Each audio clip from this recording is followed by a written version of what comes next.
verset 61, Suratul Furqan, page Kemasiban Biorondu, Aya Bioron Kele.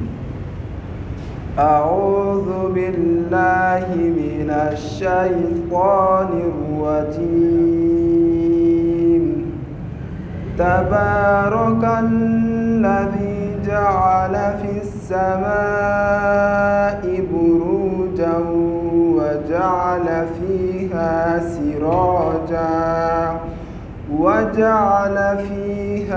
سراجا وقمرا منيرا وهو الذي جعل الليل والنهار خلفة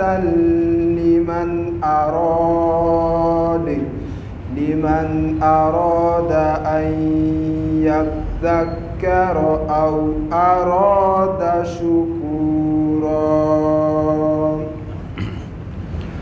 بسم الله الرحمن الرحيم.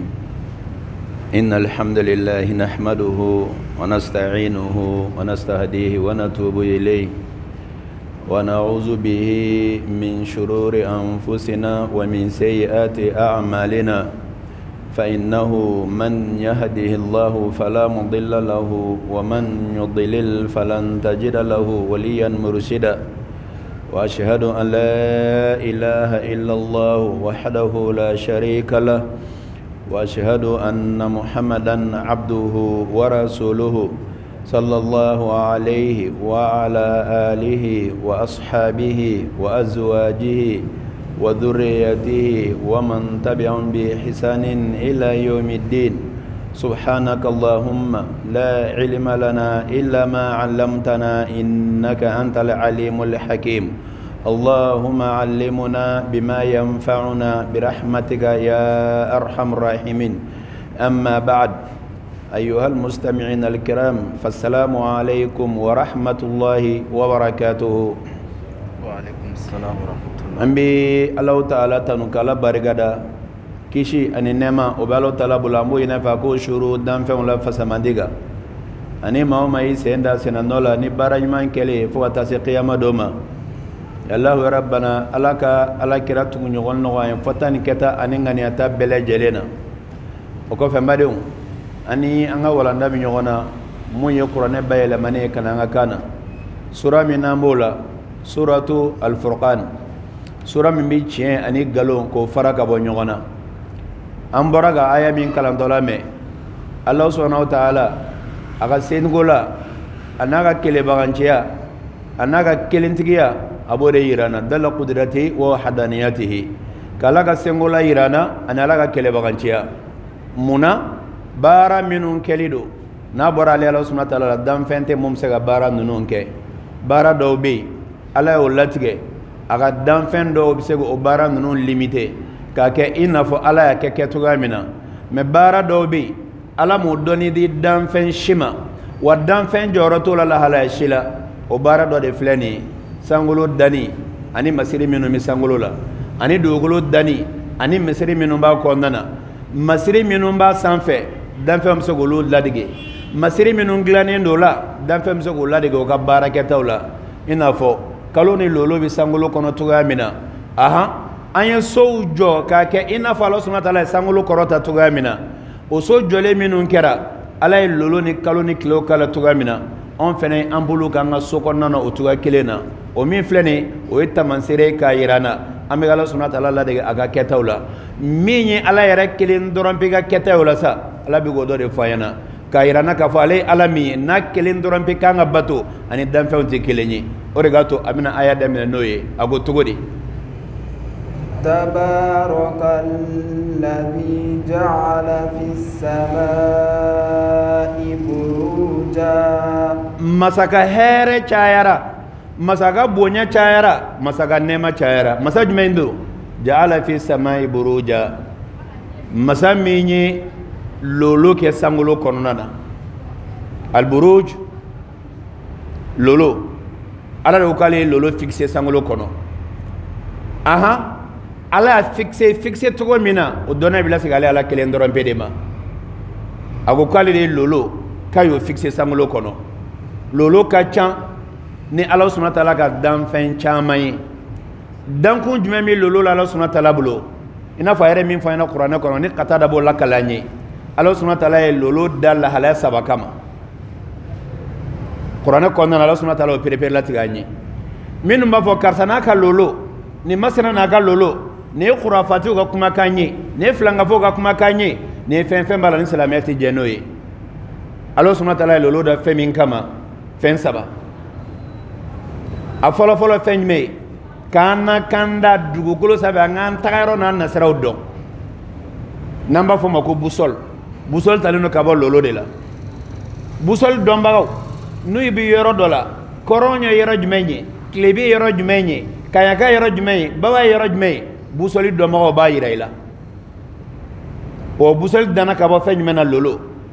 Allah subhanahu wa ta'ala ye lolo da fɛn min kama tata dhulmatil fil k'an na bɔ dugukolo ka an na kanda dugukolo sanfɛla la k'an na kanda gerefi kɔnɔna na n'an bɛ tu kɔnɔnaw na an b'a ye ka tila ka sira yira an na lolo nin y'a dakun dɔ Allah subhanahu wa ta'ala bolo a dakun dɔ ye fɛn jumɛn ye wa zayyana samaa Allah subhanahu wa ta'ala ye sankolo lamasiri a y'a masiri ni lolo ye ni su kora ni kabanɔgɔ tɛ yen ni mundan tɛ yen ni Allah subhanahu wa ta'ala ni su kora n'a ye dibi don i bɛ lolo misɛnmaninw ye fan bɛɛ lajɛlen na nin y'a dakun filanan Allah subhanahu wa ta'ala bolo a sabanan na laban ye fɛn jumɛn rujuman li shayatin jinɛ shetani minnu bɛ taa sankolo kɔnɔ k'o bɛ taa ka taa Allah ta'ala ka aya sama ta ka n'o di shetani baarakɛlaw ma olu minnu bɛ tɔgɔ la Allah subhanahu wa ta'ala bɛ lolo tigɛ k'a kɛ k'olu tigilamɔgɔ olu jinɛ shetani ninnu bɔ wa lolo dara nin fɛn 3 de kama Allah subhanahu wa ta'ala bolo ni mɔgɔ min y'a fɔ ko bɛɛ n'i ka lolo haramu de k'a tigilamɔgɔ lamɛn kuma tɛ k'a fɔ i bɛ baara kɛ n'a tigilamɔgɔ ka kumakan ye n'i y'a tigilamɔgɔ lamɛn n'i ye baara kɛ n'a ka kumakan ye i ka diinɛ baara kɔnɔna na i ka silamɛya kɔnɔ i ye bato fɛn fɛn kɛ o yɔrɔ na bɛɛ lajɛlen dajira silamɛya bolo silamɛya kɔnɔ Allah subhanahu wa ta'ala bolo karisa n'a ka lolo karisa ka lolo bɛ nin yɔrɔ na ne nkalon de ye ne haramu ye silamɛya kɔnɔ wa Allah de filɛ ka lolo da a y'a da kun min kama o y'o fɔ an ɲɛna kuranɛ kɔnɔ tabaraka lezi ja'ala fi samai buruja masaka hɛrɛ cayara masaka bonya cayara masaka nɛɛma cayara masa jumɛn ale de ye lolo dan nin dancogo na ka tila ka fixe sankolo kɔnɔna na taga yɔrɔ wɛrɛ bila yɔrɔ wɛrɛ tɛ lolo la Allah subhanahu wa ta'ala bolo ni sankolo kɔnɔna tɛ ale place tɛ dugukolo kɔnɔna ye ayi a place to yen Allah subhanahu wa ta'ala nin y'a ka senko la a n'a ka kabako dɔ ye ko nin y'ale Allah ta'ala ka baara dɔ ye وجعل فيها سراجا وجعل ala ye kɛli kɛ fiha sankolo nin kɔnɔ siraja k'o kɛ yelen yelen jumɛn ye min ye tile ala de ye tile fɛnɛ fixe kalo kɔnɔ mana sankolo kɔnɔ nin kalo min filɛ o nin tile min filɛ o nin lolo min filɛ o sankolo min filɛ an kunna dɛ nin bɛɛ lajɛlen bɛ yen de nin bɛɛ lajɛlen fixelen don yɔrɔ in de la n'an tɛmɛn'o la yɔrɔ min na ayi kalo ni tile ko tɛ yen tuguni Allah subhanahu wa ta'ala bolo waja'ala fiha siraja Allah subhanahu wa ta'ala k'a ye kalo tile k'a y'o fɛnɛ fixe sankolo kɔnɔna na wa qamaran munira a ye kalo fɛnɛ fixe k'o kɛ nɔɔrɔ ye wa qamaran munira tile munna ye k'o kɛ siraju ye k'o kɛ i n'a fɔ lanpan an b'a dɔn lanpan yelen ale bɛ lumière de mais n'i bolo da sanfɛ ou bien a vitre kan a bɛ tɛgɛ jeni donc tile fɛnɛ ka lahala ye nin de ye ni tile bɔra tile mɔgɔ jeni kalo ale lumière de o nɔrɔ ye o de ka to a ko waja'ala fiha siraja a y'o danbetiya ka taa kalaya ma kalaya jumɛn don o bɛ adamaden a bɛ kalaya a bɛ farikolo kalaya a bɛ fɛnw kalaya an b'a ye ni tile bɛ yen wagati min na fɛn bɛɛ lajɛlen lahalaya bɛ yɛlɛma parce que kalaya bɛ a la o de ka to a ko k'a y'o kalaya min filɛ o tile min filɛ de k'a y'o fixe sankolo kɔnɔ a ma dɔn o ma a tilala ka waja'ala fiha qamaran munira a tilala ka kalo fɛnɛ kɛ nɔɔrɔ ye k'o fɛnɛ fixe a kɔnɔna na munir o ye lumière min ye o ye nɔɔrɔ min ye o lumière kalaya t'o la ale yelen bɛ bila k'a kɛ i n'a fɔ i bɛ tile kɔrɔ mais a yecogo ani tile yecogo a lumière ni tile lumière o tɛ kelen ye tile ta kalaya b'a la ale ta jɛlen don kalo ta nɔɔrɔ don a bɛ lumière min bila kuma dɔ la a bɛ kɛ i n'a fɔ fɛn jaune kuma dɔ la a bɛ kɛ i n'a fɔ fɛn la couleur wɛrɛ mais tile ta ale ye fɛn jɛlen de passe wa Allah subhanahu wa ta'ala ko nin y'ale ka baara ye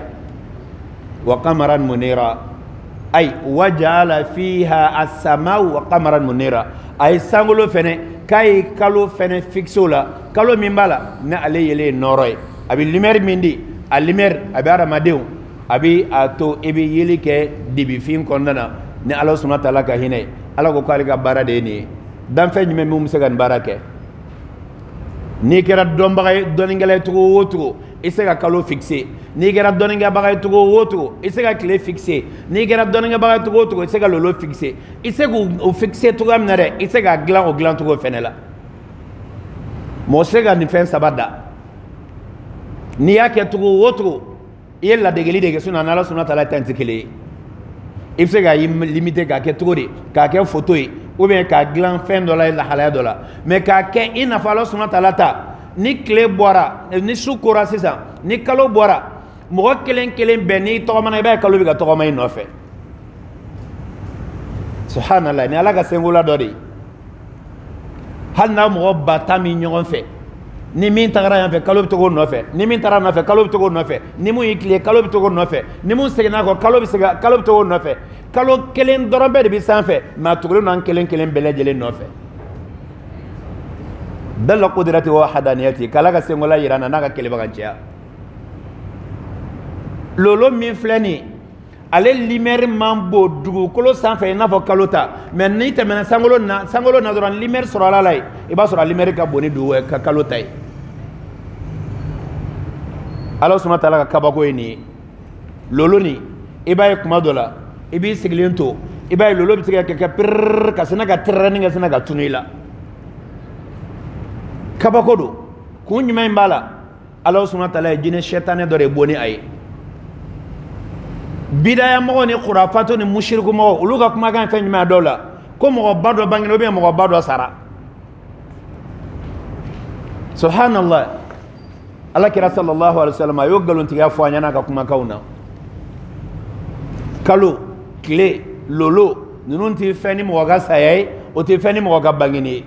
ayatul min ayatillah ala ka kabako de do nin teke mo shiga saya sababu saya kola wa hali dobe ni san fene nana doga banindo no ka saya mo nyman badi muna de pa fatura san clé na kana bando jonya fene ko mo nyimando afore na ko san nana ale ka bando ni kamawa afore na ko lolo tigara ni ale ka bani de wa afore na ko lolo tigara ni ale ka bangini de wa jayon ko fiyana ne bira mo ni flanga fo kuma ga ni oni haramu ni tala sunna ni so abay ayatu min ayati la yankashfan min mautin ahadin ati bangi ati noro ati cheni mo shiga bangini wati chinyeni mo shiga bangini sayay alo tala ka kabakodo wala flaga ni fen sabab fo anyana ni nyoroina kaga kabako yirana sangolo konnana sangolo min fleni ni kun korota kala je defo tala kuma te perenona ala ارجع البصر هل ترى من فطور ثم ارجع البصر كرتين ينقلب اليك البصر خاشعا وهو حسير sangolo min fleni ala go kigi kun korota kala ya kiti defo sorala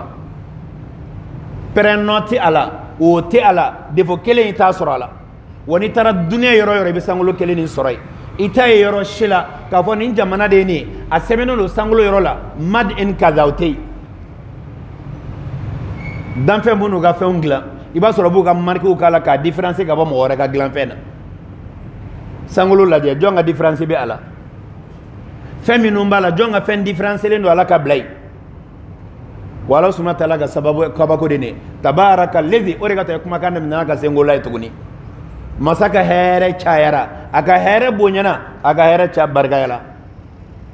masaj men godo min ga barakata flani jala fi samai buruja wajala fiha sirajan wa qamaran munira Allah subhanahu wa ta'ala ka bara deni kanga ala kanga kato anga da ala kelin doron pede la ka ala kelin doron pede bato ka sira ala kelin doron pede ka here ina ala kelin doron pede fe ka toro wuli ina ala kelin doron pede fe Allah subhanahu wa ta'ala nin ken inde kama pour que anga ale ka sengola do ka dala nalo ka bi minga boke nako mintige se baga orete mim bisa ka fo Allah subhanahu wa ta'ala ko mintige ko bike ya Allah rabbana ala ka ngai jonyi mim dala subhanahu wa ta'ala ka sengola ka ala ka kelenya ka ko bele jelena naam وهو الذي جعل الليل والنهار خلفة ale aga sengola do fene fle wa huwa allazi ale ala indi tuguni ala mi mala ja'ala al-layla wan-nahar ay khalaqa al-layla wan-nahar ay sudanga kleda ayulu dalimi ay mungala ay keli kulula khilfa ayo ke fengo nyongo fenyi clé wa minute air damandoni sisan minute damandoni clé kumbe sisan blene shukono air damandoni subna tunu clé bina yongo zahaba hadha wa jaa hadha nintagara nimina wa jaa hadha wa zahaba hadha nintagara nimina wa nimina nimitaga ala ga sengola de ni danfen be farala nyogonga ko ga shuto wakati beto shuko nana danfen te mumse woke danfen be ga faranya ngo sega baraninke danfen be ga faranya ngonga ka fa go kle ka to shuti ko wallahi danfen be ga faranya ngo tise ni aka wa damaden sago ebi ambe 72 ramba tu nyogona kle kelen konnana ka so wega munye anga ko ka janto na kle kelen taw mbotu ni ko la kle kelen tambo anga barawla kle kelen tambo anga layinuna ni se kanyi ami kle sabatu nyona o kle sabab bebe tu nyona shuti ko mais Allah subhanahu wa ta'ala kilo galati ke antuga ndila o rega to aya fo aya warela ima kabako ya masala masami nga ko bala masami na kade ay ja'ala al-layla saramada abi shubele jelenge shuduguti je mani lahun ala waraj membi mim se kana ni shuye wala beya o sengola beywa wa na kade ay abi wati bele jelenge klefela shutiko ma yake mi khilfa shubi waqti damanonge obitaga klebi wakati damanane obitaga kuma dola abi shuge eri tan ani sabaye ka kleke eri tan flani doni ka kleke eri tan keleni doni kuma dola abi shuge eri tan ani flaye ka eri ke eri shuge klefe ke eri tan ani flaye kuma dola abi klefe ne jeyani shuye Allah subhanahu wa ta'ala kabako deni nene wakati fe shuka suru klema wakati fe shuka jam nene wakati fe kleka jam no mana nene wakati fe kleka suru nene wakati fe klek shuga jan klema wakati fe klek kasru klek jan klema wakati fe shuga kasru Allah subhanahu wa ta'ala ka sengola de ni walim masayni filaka ninge wa wallazi ja'ala al-layla khilfatan wan nahara wa ja'ala al-layla wan nahara khilfa ay shuni klek ko ke fongo nyonga fe awmulo kunjume mo Allah subhanahu wa ta'ala bulo liman arada an yadhakkaru liman ayo ke mogoy mogambala arada notigla mogoy la yini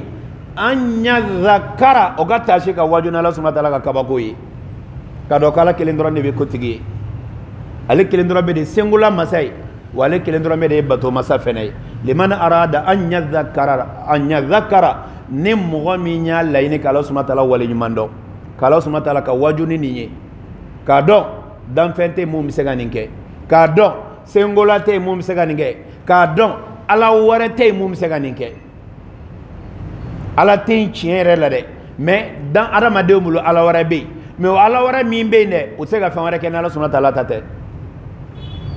ja'ala wa wallazi alladhi masambala ja'ala al-layla wan nahara khilfa ay sunik le ko fo nyoy adabara mu gama liman arada an yadhakkara ni mu gom yalla ni kala subhanahu wa ta'ala ka wajuna Allah ta'ala ka kabako yi aw aha aw arada shukura wal mani mo gombe ala wali mando kala wali mando ni ala ga kabako yi aw arada shukura ni mo gombe ala ni kala subhanahu wa ta'ala wali mando ka wajuni ay ka kala gala barega dani ay shumi flani ma dolara made doga barega wati shu konnai doga barega wati kle konnai shu yere la ini mimi Allah subhanahu wa ta'ala bolo shuina shula waja'ala al-layla libasa waja'alna an-nahara ma'asha ala shu ka ambulo ami fini bla ka la fi shu konna dila ka klefela ke balo nyini wakati ye ami girenga joge klefe ami bulbuli ke klefe eri duru eri wolonfla eri shegi amo ke bulbuli la aha ni shukura yoro na dibidona fen girimani do fena ga danya gaite o kunye fen menyi anye senga minga journée konnana iga eri sheki igo ke sunogola walma eri wolonfla igo ke sunogola walma eri kon tanik tan igo ke sunogola ni ngara sunogola ni wula abige na fo ikise ngene mi da su konna la ne Allah subhanahu wa ta'ala ka kabago su ko la ko di awma ay shufala kamulo lafiya wakati de mais duniya sigi tugawla duniya bara ke tugawla aw nyara ka lahalaw keras lahalaye kle dogayara fanga sufaraga dongola amba kla adamadu ngala halani nyongonche dobi bara ke shufe dobi bara ke klefe dobi jigi shufe dobi ele klef so ma fe otila mo mi mi ele ina fanya re ba fa do na ko rotation bara yaro dobi san kalu tan flam machima fen wulile do R24 sur 24 am fagale tala o aramaden sego bara ke o la halena fo aramaden ngal lafiya de ke o rega to Allah taala ko waja'alna layla libasa ayorla waja'alna layla subata ay suka mulo lafiya bo wakati amba lafiya bo ay kle bege girina ami lafiya bo wula sufe ay kle bege girina ami sufe ami fini bla kanda kan sunogo kala lafiya ke min sera san bi nani ni duru kata san bi oro nununa o tilamo no e eri wolon flan no o be eri shegi abobo min temena san bi oro la o tilamo no e eri woro so no ka eri wolon flan no o bo lafia min bata san sabala kata san tan ani shegi nyoro nununa no tilamo eri tan so no o bo lafia Allah subhanahu wa ta'ala ka bara flani demzeni mi sunogo minge baligu to nyogon sunogo ke ni demzeni ya da sunogo la chauffeur kuma do la foka ta se dugu jamaati wuli mo mi mo korobay nali azido soro nali erdam don sunogo do sunogo biteka ka banyala mo mi mbo dugu man nali erdam don sunogo ale nyebi la be wuli hal ni ale ma wuli anya ko ni bi la bo kalama be kala continue sunogo fe mais demzeni ko ne nali ya da lepto sunogo de la kudai origato doningelo ko mo mi san bi oro soro deja no esa eri woro kata se eri woro ni kla wolon flama o galla ini o soro la mo mi san tan kata ni balgora kata sam mugana kata sam binanduru kata bi woro nununa o tila mo no eri woro wolon fla ni kla kata shigina o bobo o mi nyode mi mode duguma sa o lobse ga eri tan ni kile nyere suno ko kuma dola wala tala kuma kayni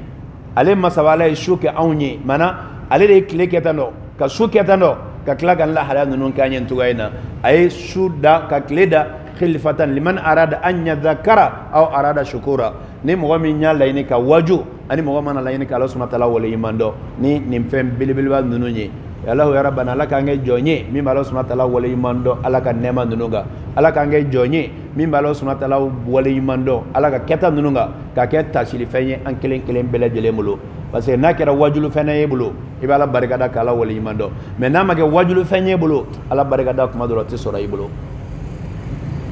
clé shu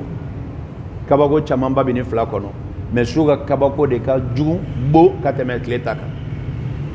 origato juguman kela su bebula ka juguman na sufedi hali siraba sanfela ala kira sallallahu alaihi wasallam ayan ladi nami voisila nan sengena nan fenganda kanga nanda sira chamanjela surtout soufe kerengeren la soufe angana da sira chamanjela muna ko fenjugu bele jele mi nyogon sura sira chamanjela wakati de la surugu ubina sira chamanjela la saw ubina sira chamanjela bunde no ubina sira chamanjela beniga grupu beniga leni beniga hakilna origato ala kira sallallahu alaihi wasallam ayam bali shufe nambanda kanga nanda sira chamanchela parce que fenju wuli kumadu dan fenju bebe wuli sukno nadila hal bara jugu kebago aramadiya konna na shetane barake bawo bage shuferi e may kaburudon konna na bi mo genga bo kaburudon konna na shuferi klefela tew minum daga ta kaburu wobe sukonna de do minu mi bara juuke aramadino bake su konna de law origato Allah subhanahu wa ta'ala qul a'udhu bi rabbil falaq min sharri ma khalaqa wa min sharri ghasiqin idha waqaba mamna ni su na debidona o cheni ke baga biulo wakati nununi la wala ta'ala ko ni kabako ya Allah subhanahu wa ta'ala ko la ayini nge jonye liman arada an yadhakkara anga wajunin ka ko nuni aw arada shukura wal ma ngalo subhanahu wa ta'ala wala imando la in shakartum la zidanakum wala in kafartum inna adhabi la shadid ala ko ne yale wala yuman do abi do fare ga hereka ni mali ala wala yuman do kaga nyanga taga jugunde wala wala yuman do balia o de keluno sobe ga toro chama fene shura onka Allah ya rabbana Allah ta'ala kan bele jelenge ala wala yuman do magawi naam وعباد الرحمن الذين يمشون على الأرض حونا ala ka jɔn ye mɔgɔ min ye jɔnbaw ye a bɛna mankutu dɔ fɔ olu ka lahalayaw la jogo damadɔni n'a jogo damadɔni sɔrɔla mɔgɔ o mɔgɔ la hali n'i kɛra mɔgɔ ni adamadenw bolo ala bolo ye jɔnba ye wa ibadu i k'a dɔn ala ka jɔnbaw ala jumɛn ko don arrahman min ye dunuya hinɛ lɔgɔwɛrɛntigi ye wa ibadu rahman yamsuna ala al-ardi hawna o bɛ tɔgɔma dugukolo sanfɛ hawna ni nɔgɔya ye hawna ni kodɔ ye hawna ni basigi ye ala ka jɔnbaw ka tɔgɔma cogo filɛ nin ye o tɛ tɔgɔma i n'a fɔ mɔgɔ min bananen don dɛ kuma in laɲini t'o ye dɛ k'i sulu sala i n'a fɔ mɔgɔ min lalala o yɛrɛ sariya ka laɲini t'o yɛrɛ o ni kamalenkɔrɔ dɔw tɔgɔmatɔla ye a bɛ kɛ i n'a fɔ i k'u ɲɔnti pour que u ka tɔgɔma fɛn t'u la dɛ mais tellement que u kun salen don tellement que u yɔrɔ yaralen don sariya ka laɲini tɛ nin dɛ wa ibadu rahman alladhina yamshuna ala al-ardi hawna minnu tɔgɔma ni nɔgɔya ye o nɔgɔya ye fɛn jumɛn ye u tɛ tɔgɔma i n'a fɔ olu de bɛ dugukolo sɔgɔ u tɛ tɔgɔma i n'a fɔ a bɛɛ la o ka laɲini t'o ye o ka fɛn ye jumɛn ye u bɛ tɔgɔma dugukolo sanfɛ ni bonya ye alladhina yamshuna ala al-ardi hawna ala kira sallallahu alaihi wasallam sabatira n'ala kira bi tɔgɔma na tellement que a ka teli f'a bɛ kɛ i n'a fɔ dugukolo bɛ ɲuwa senkɔrɔla la e mɔgɔ mɔgɔ ka suma tɔgɔma na f'i ka i bɛ cɔrɔn ala kira nɔfɛ de i bɛ boli ala kira nɔfɛ de a ka tɔgɔma la Umar bin Khattabi radiyallahu anhu a delila ka kamalenkɔrɔ dafalenba dɔ tɛmɛntɔla ye a y'a ye a tigilamɔgɔ b'i solo sala tɔgɔma na a y'a wele a ko a bɛ ka mari a ko i man kɛnɛ de wa cɛ ko ayi a sina ka busan kɛ k'a fari kalaya a y'i digi a ko ɔ e ye jahili de ye ala ko alladhina yamshuna ala al-ardi hawna e tɔgɔma nɔgɔya min fɔra e kɔnɔ ko nin de don wa yɔrɔ Umar bin Khattabi kun tɛ ko bila daga girindala o ale tun bɛ hadamaden fari kalaya ko la de a ye busan dɔ la yɔrɔ min na cɛ bolila o ala subhanahu wa ta'ala filɛ k'i kanto nin yɔrɔ in de la ale ala ka jɔnba ye jɔn ye jɔn b'a la o ka jogo dɔ fɛn jumɛn ye yamshuna ala al-ardi hawna n'o bɛ tɔgɔma dugukolo sanfɛ o ti tɔgɔma dugukolo sanfɛ ni jagabu ye dɛ o ti tɔgɔma dugukolo sanfɛ ni yɛrɛ bonya dɛ o bɛ tɔgɔma dugukolo sanfɛ ni nɔgɔya de ye as-sakina wal waqar basigi ani nɔgɔya ani sabati ala kira sallallahu alaihi wasallam a ko ni an bɛ taga misiri la n'an ye seli kɔrɔta kan mɛn an kana boli dɛ fatu bi sakina an kana dɔn dɔn ni hakilisigi o hakilisigi tɔ kɔrɔ tɛ k'e fana ye mankan mɛn ko nin halisa in na nɔ i b'i tɔ la sumaya kuma in t'o ye dɛ ayi tɔgɔma yɛrɛ la sariya la i man tɛ k'i sumaya i n'a fɔ banabagatɔ banabagatɔ b'i sumaya ale de b'i ɲɔri mais kɛnɛyabagatɔ fosi t'i la i bɛ taga de mais a tagamani kana kɛ ni yɛrɛ kɔrɔta ye a kana kɛ ni yɛrɛ bonya ye i bɛ kamalenkɔrɔ dɔw fana tɔgɔmatɔ la olu disi wagale u b'u bolo kɛ tan de f'a kɛ i n'a fɔ fɛn dɔ ka olu fana ta yɛrɛ bonya olu kɔ tɛ dɛ la o ye haramu ye o kɔ tɛ i bɛ tɔgɔma ni sariya ka laɲini de ye kana tɔgɔma i n'a fɔ sunɔgɔ b'i la kana tɔgɔma i n'a fɔ bana b'i la kana tɔgɔma i n'a fɔ i bɛ ka dɔ makɔnɔ bali n'i bɛ ka mɔgɔ makɔnɔ kana tɔgɔma ten i b'i jɔ de ka tigilamɔgɔ makɔnɔ k'i sumaya dɔɔnin pour que mɔgɔw ka ko i la ayi n'i ma ɲɛ ko i b'i jɔ de tigilamɔgɔ ka n'i jɔlen sɔrɔ ka ko i la tɔgɔma kɔni yan tɔgɔma ni cɛya ye tɔgɔma ni basigi ye wa ibadu rahman alladhina yamshuna ala al-ardi hawna ale ala ka jɔnbaw olu ka jogo dɔ ɲɛ n'o bɛ tɔgɔma dugukolo sanfɛ o bɛ tɔgɔma ni bonya ni nɔgɔya ye wa idha khatabahumul jahiluna qalu salama ni kodɔnbaliw y'u kuma ɲɔgɔnya ni manamana-mɔgɔ ye manamanakan f'u ma o t'o tigilamɔgɔ jaabi ni manamanakan juguman ye fa idha khatabahumul jahilun ni kodɔnbali kuman'u fɛ n'u kuman'u ma qalu salama o b'a fɔ kisi b'aw kan o kɔrɔ ye fɛn jumɛn ye ni mɔgɔ min y'u dɔgɔya k'o to tɔgɔma na ni mɔgɔ min y'u dɔgɔya k'o to ka lahalayaw la k'o kuma jugu fɔ o ma u tɛ kuma jugu kɛ k'o tigilamɔgɔ jaabi dɛ o be tigila mɔgɔ jaabi ni kuma ɲuman de ye mumini tɛ kuma jugu fɔ o ayi mumini tɛ kuma lankolon fɔ o mumini bɛ kuma ɲuman de kɛ ka mɔgɔ jaabi ala ka jɔnba n'i y'ale dɔgɔya cogo o cogo a bɛ kuma ɲuman de kɛ k'i jaabi a t'i dɔgɔya bamananw y'o zana dɔ fɔ an ɲɛna ko ni fali y'i tan ni fɛnɛ ye fali ta i kɛra a ɲɔgɔn ye munna ni mɔgɔ ye kuma jugu fɔ e ma ne ye kuma jugu fɔ a ma i ma k'a ɲɔgɔn mɔgɔ lankolon ye wa n'a ye kuma jugu fɔ a ma kuma ɲuman kɛ k'a kunbɛn fa idha khatabahumul jahiluna qalu salama ni kolangolon fɔra o ma ni kodɔnbali ye kuma jugu fɔ o ma o b'a tigila mɔgɔ jaabi ni kuma ɲuman de ye kuma jugu bɛ tɛmɛ k'a fɔ mɔgɔ kafiri silamɛ ma k'o kafiri o ɲɔgɔn kuma jugu bɛ yen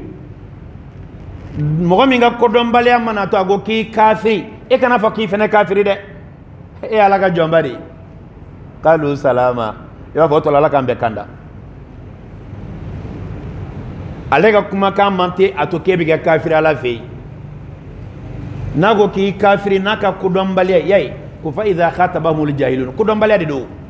mɔgɔ min b'a silamɛɲɔgɔn kafira ni baara dɔ kɛlen mɔgɔ min b'a silamɛɲɔgɔn kafira ni baara lahalaya dɔ ye o tigilamɔgɔ ye kodɔnbali de ye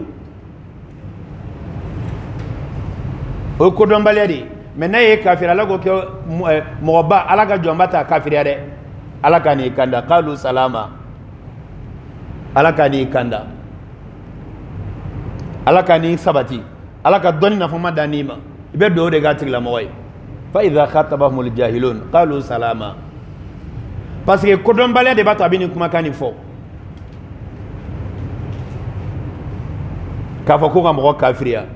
non ibn Taymiya ko bida mɔgɔ baarakɛ ɲɔgɔn ya k'i fɛnɛ ye bida mɔgɔ ye ibn Husaymini fɛnɛ y'a fɔ nin fɛnɛ fɔ n tɛ manamanakan ya Husaymini ka kumakan n'e ka kumakan ye kelen Husaymini ka faamuyali n'e ka faamuyali ye kelen non bida mɔgɔ n'i ye mɔgɔ min ye k'a ni bida mɔgɔ bɛ ɲɔgɔn fɛ n'i ye mɔgɔ min ye k'a ni filangafo mɔgɔ bɛ ɲɔgɔn fɛ k'a tigilamɔgɔ yɛrɛ fɛnɛ bida mɔgɔ de ye Husaymini ma f'i ɲɛna tan o ayi wa ale ka kuma in laɲini tɛ e ka faamuyali fɛnɛ ye bida mɔgɔ ma fisa ni kafiri fiya ala kɛra ni kafiriw ma baara kɛ sallallahu alaihi wasallam ala kɛra ni kafiriw ma sigiya tayib bida mɔgɔ baara ɲɔgɔn ɲali kafiri baara ɲɔgɔn ɲali filangafo baara ɲɔgɔn ɲali haram de k'a kanu de haram de k'a dɛmɛ a ka bida baaraw de kan mais ɲɛnamaya ko la a ka baara kɛ ɲɔgɔn fɛ mun b'o bali ɲɛnamaya ko la a ka baara kɛ ka jamana kɔlɔsi mun b'o bali e n'i ka jahiliya n'i ka kodɔnbaliya bɛ ka taa silamɛw kafiriya fa idha khatabahumul jahilun ni kodɔnbaliya o kuma ɲɔgɔn ya o ka mɔgɔba kuma ɲɔgɔn a ka kuma jumɛn qalu salama ala ka n'i kanda n'a kɛra kafiri ye a ka kafiriya kungo b'ale yɛrɛ dɔrɔn pe de kan e k'i nɛ minɛ ka bɔ ale ka kafiriya fɔli ma n'a kɛra bidaya mɔgɔ ye a ka bidaya kungo b'ale de kan e k'i nɛ minɛ ka bɔ ale ka bidaya ma n'a y'a sɔrɔ i ka ladili bɛ fɛn ɲa tigilamɔgɔ i ka ladili kɛ n'a y'a ta alihamudulila n'a ma ta a to yen kana kafiriya kuma tɛ k'i ban o la n ka faamu jugu a faamuyali jugu de b'an dɔw la hali an silamɛɲɔgɔn n'an bɛnna n tɛ se k'u fo nin bɛ se ka faamuya cogo di ka sɔrɔ alakira sallallahu alaihi wasallam a ko an tɛ don alijinɛ kɔnɔ fo an ka kɛ limanɛjɔ ye la yadkhulul jannata hatta tu'minu wala tu'minu hatta tahabu awala adullukum ala shay'in idha fa'altum tahabbtum afshu salam bainakum ibn Taymiya e bi ibn Taymiya yɛrɛ dɔn a ko a ka fatuwa la a ko tan dɛ ibn Arabu ko a ka fatuwa la a ko tan tayib e y'a faamuya cogo min na an ka faamuyali yɛrɛ kɛ ten o bɛ ka dalu d'i ma kuranɛ kɔnɔ ko dɔ wa o bɛ ka dalu d'i ma hadisa la ko dɔ wa o bɛ ka kiyasu kɛ ni ko dɔw de ye i tɛ kuranɛ aya kelen sɔrɔ i tɛ hadisa kelen sɔrɔ min b'a fɔ k'a fɔ ko ni bidaya mɔgɔ ye baara kɛ k'i fɛnɛ ye bidaya mɔgɔ ye i t'o sɔrɔ hadisa la i ta ye kuranɛ la i tɛ hadisa kuranɛ aya kelen sɔrɔ k'a fɔ ko ni kafiri ye baara kɛ i kafiriya la i t'o ye kuranɛ aya kelen i ta ye hadisa kelen na i mun ye kuranɛ kɔnɔ u kanu de ye haramu ye u tugu ɲɔgɔnli de ye haramu ye mais a baara ɲɔgɔnyali ñanamaya ko kan jamana ko la ay et puis ga ko dombaliya sababuya kama bi ga min fo ko karta ni karta minu e kafiru ye billahi ala ta ko fe nulu sababu kunte sando kera la ga misiri kunti dale sungolo konnana tarawiyun tajuru seli kuma gi ma haramu ye ga misiri kono juma seli bi ga haramu ye ga misiri kono e bi ga mo minun kafira kan bi ko ni bida mo barala de ulu tira mo de kera sababu ala ta ko fe e ga misiri madatu e ga jamana kono sono jamana misiri chamambe jamana chamambe misiri datulo jamana kono men niya ye ka jamana kono amadatu e bi ga mo minun kafira da sababu ya ulu fa idha khatabahum aljahiluna qalu salama ni ko dombali kuma jugu foyima afama alaka ni kishi alaka ni deme abana salama ga layini ni wa alaka jombo ga takabulu de ni wa ibadur rahman alladhina yamshuna ala al-ardi hauna fa idha khatabahum aljahiluna qalu salama nay kuma jugu foyima waqtu wati kana jabi ni kuma jugu nay doga waqtu wati kana doga ya nay kuma langulu foyima waqtu wati kuma manke ga jabi abana Quran la yini ni Allah subhanahu wa ta'ala wa salafu salu ga takabulu de ni nyebi yara dam de salafi de salafu ga takasira fle afamo ko as-salafiyun ga takasira ni ni ko don bale kuma jugu fawma o be kuma nyimane ga jabi wa ulu ga ko don ba ga sababu ya kama uti mo bo dine kono no ga kuma kawni uti mo bo dine kono no ga barakatay fa idha khatabamul jahiluna qalu salama aha والذين يبيتون لربهم سجدا وقياما جنبان نون جوغو دفله والذين مغودو يبيتون أبشي يبيتون سجدا أبشي سبلة جلوبو بيجي جوري تندور دي الله سبحانه وتعالى وقياما أنو جولين الله سبحانه وتعالى وكوري فين مي وبسبلة جلين النفلة الله سبحانه وتعالى تتجافى جنوبهم عن المضاجع يدعون ربهم خوفا وطمعا ومما رزقناهم ينفقون وبو سيدلا وبو يكوتوي الله سبحانه وتعالى كما وبشوف بيجن نافلة سلا الله سبحانه وتعالى والذين يبيتون لربهم سجدا وقياما وبشوف بلا جلنge utigi الله سبحانه وتعالى جو اني سجود كرمي بشوف بيجن سلا Allah kira sallallahu alaihi wasallam ala ya fara le ma mena tabbe abijo sufi Allah subhanahu wa ta'ala faga sen funu ka ci jilla yatafattara qadama asemi funu foga ci jilla fo jeli bi poy ka ba sen kono tellement nga bajo Allah subhanahu wa ta'ala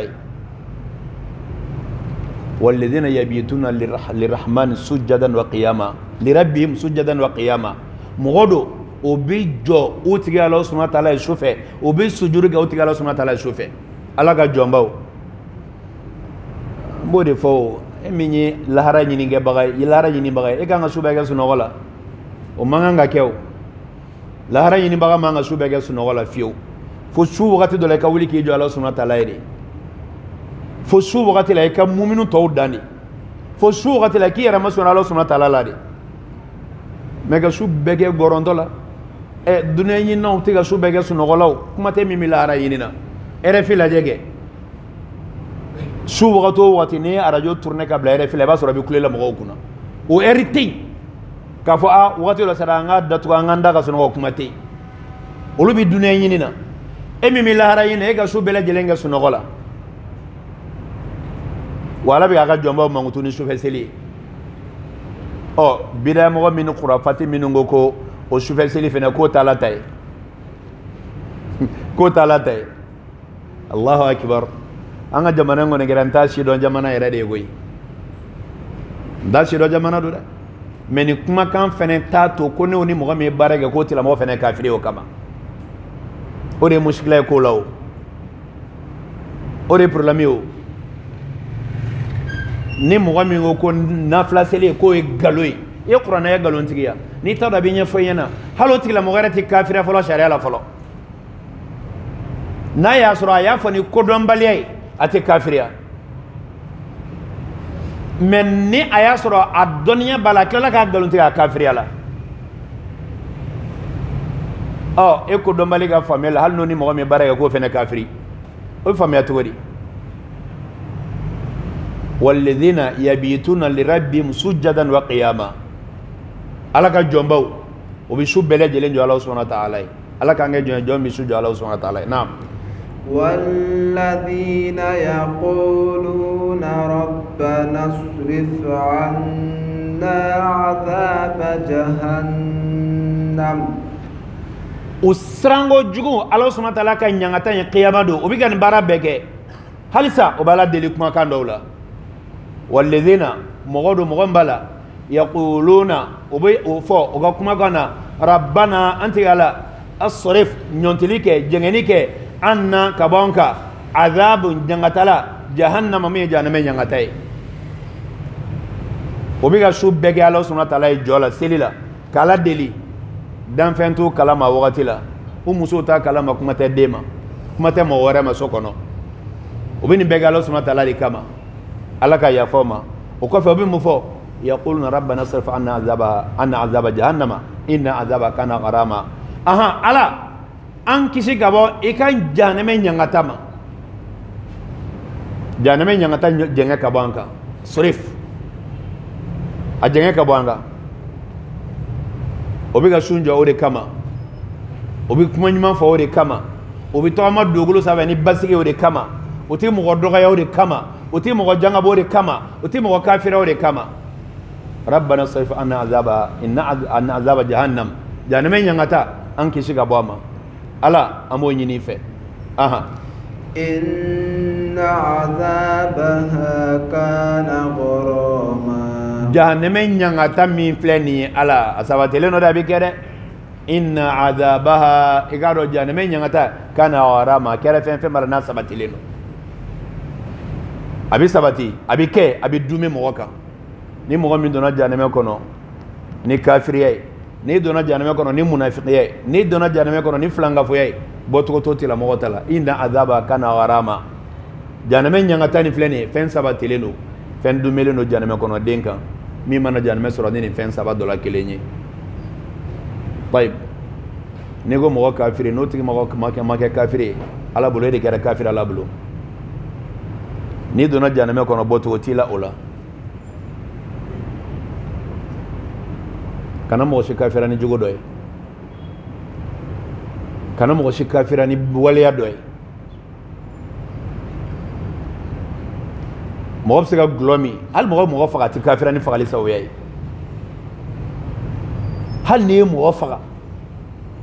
i ti kafira n'a tigila mɔgɔ fagali sababuya ye mais ni mɔgɔ min ko mɔgɔ faga foyi t'a la hali ni ma mɔgɔ faga n'i t'a dɔn a bɛ ɲɛ f'i ɲɛna ko mɔgɔ faga haramu don a ti bɛn mais ni ko nkalon don foyi t'a la e bɛ kafiriya rabbana sarif anna azaba inna azaba kana gharama Ala jahannama ɲangata a jɛngɛ ka bɔ an kan a cɛ ka bɔ an kan jahannama ɲangata ni fɛn min don fɛn sabatilen don dɛ Ala k'an bɛɛ lajɛlen kisi ka bɔ jahannama ɲangata ma naam innaha sa'at mustaqarran wa muqama jahannama ɲangata min filɛ sa'at a bɛ kɛ mustaqarran a sabatilen don wa muqama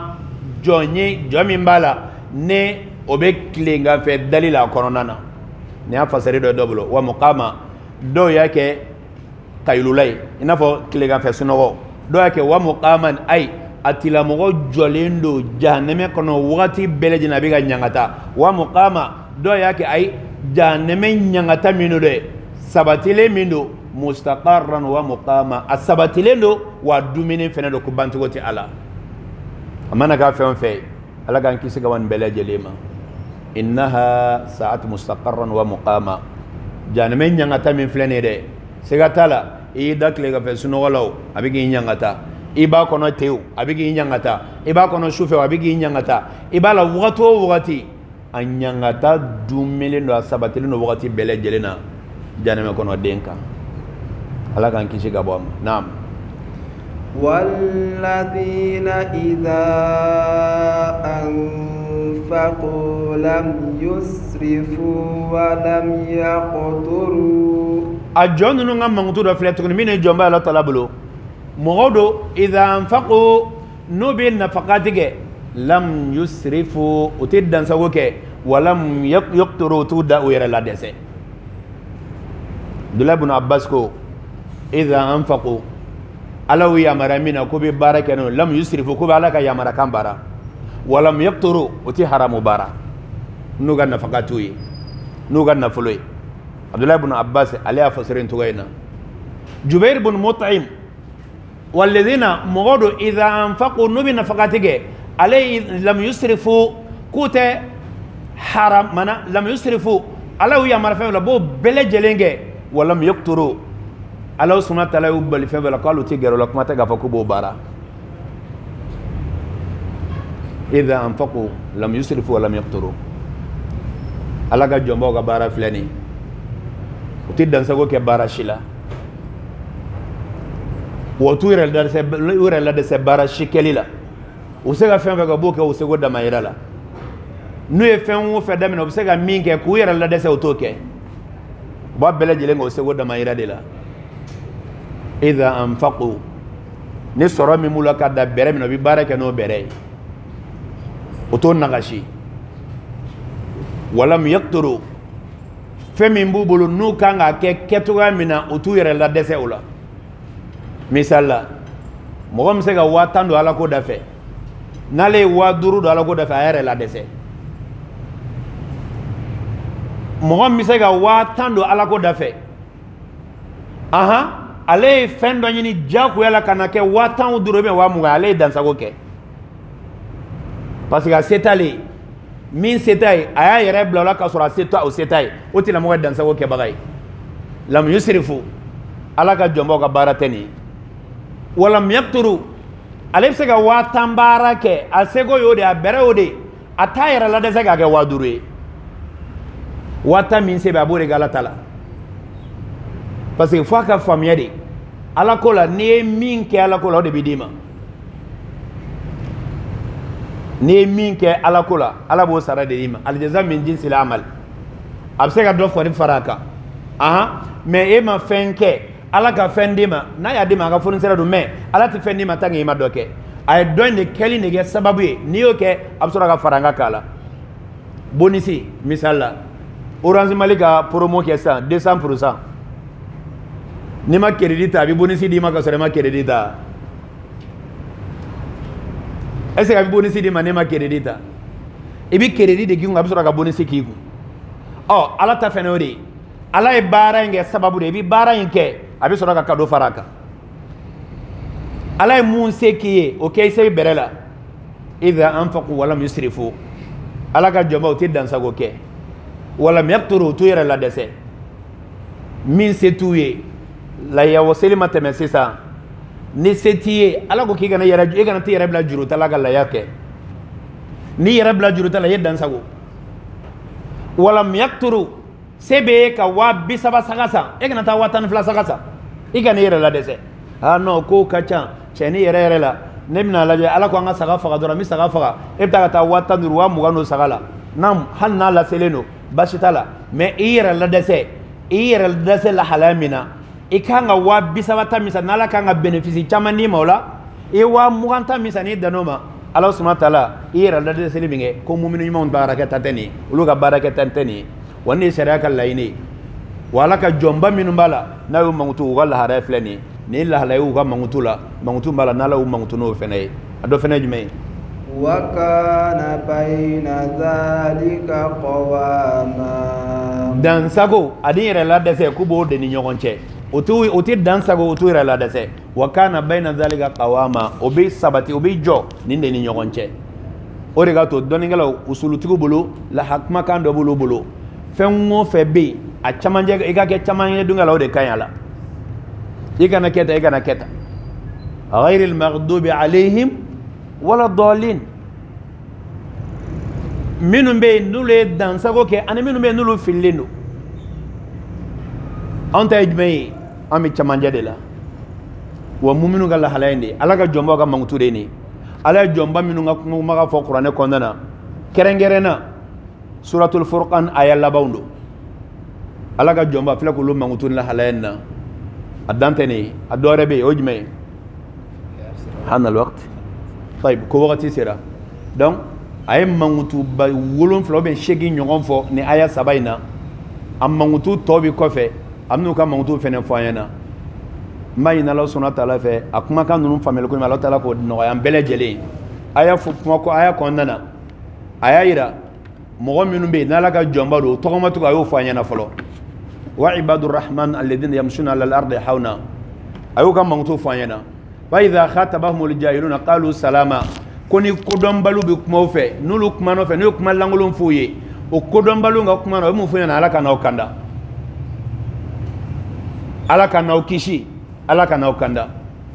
nulu mana kan fo ga kodon bale kuma fiyena ke ga no jabi no ga kodon bale nyogon yede ko jomba ga ala ga jomba kulu ga kuma kan tani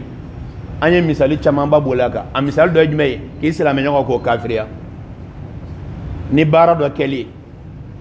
ni mogo min i kafira ni bara do keli i kana fatila mo fena ki fena kafiri de afa ala kan i kanda fa idha khatabahumul jahiluna qalu salama ni kudon bali kuma na ife na kuma jugu fo i ga fana ala kan qalu salama ko mu'minu kuma kan de ni ala ka jombo ka bara de ni ala am blasira ni ni akala kana mu fo walladhina yabituna li rabbihim wa qulu tilamo nu shukura obi su bele jelen jo utri Allah subhanahu wa ta'ala li rabbim sujadan wa qiyama obi su bele jelen na fla sala Allah subhanahu wa ta'ala ango muminu e manganta ga su bege sunogola dunayi na me sunogola dunayi na utiga sunogo e mo mumine yi kana sunogo o manga mumini manganta ga sunogo ka su bege sunogola wakati do bege sunogola me wakati do go ke ala kola mumini nyuma tagabolo de ni jomba shite nimbi ngara la ka jomba we ku ye joroba soro qiyama do Allah subhanahu wa ta'ala bulu fa ka soro ga bara do en bara nunu ni walladhina yabituna li rabbihim sujadan wa qiyama o ga bara ni mbay na Allah subhanahu wa ta'ala fe dinen famel ko Allah ta'ala ka dama ni ala min famel dama la ko bara no gayi nay min bara no ya ka hinana ko minai nay min minai ka hinana kan do ga nema so kondana mbay na Allah ta'ala fe ala kan kisi ga ban nenga kuma juguma ala kan kisi ga ban nenga kuma langulum foma ala kan kisi ga ban nenga la hala juguma ala kan kisi ala kan namine nan nenga fotawi ala kan namine nanga nenga baraketawi amma inna Allah subhanahu wa ta'ala fe ala kan kisi ala kan sutura amma inna Allah ta'ala fe ala ga basiki danga jamane gono ala ga here do jamane gono ala ga ben sabati jamane gono samia min namba kono ala ka ji here madama ji de male Allah subhanahu wa ta'ala ko dama ji barakale Allah subhanahu wa ta'ala ko dama an flaga do sankura min gono Allah ta'ala ga kamulo limane sanyi ala ga ke jidi sanyi ala ga ke korota sanyi ala ga ke alabato sanya mulo ala ga ke tubi sanya mulo ala ga ke halala chaman soroli gasega sirafe o sanya mulo ala ga ke haramu nyinini o sorobalia ano gelali ama ala ga ko sanya mulo ala ka hinanga salami furu bela ala ga saya ko bema lafe bana bato min manjala ala ga bano ke jurumu kafare bana bato min manjala ala ga bano ke jurumu kafare ala ga kene nyumandi kene baga anyara kelen bema kene min mo ala ga kene o sabati nala kene o sabati ala ga ke kene dumeloye ala ka anjiri limanena ala nyasranyala ala ga tubi no gaye kanga kuma kalabange la ilaha illallah وما ذلك على الله بعزيز اللهم صل وسلم وبارك على عبدك ورسولك محمد وعلى اله وصحبه اجمعين سبحان ربك رب العزه عما يصفون وسلام على المرسلين والحمد لله رب العالمين والسلام عليكم ورحمه الله وبركاته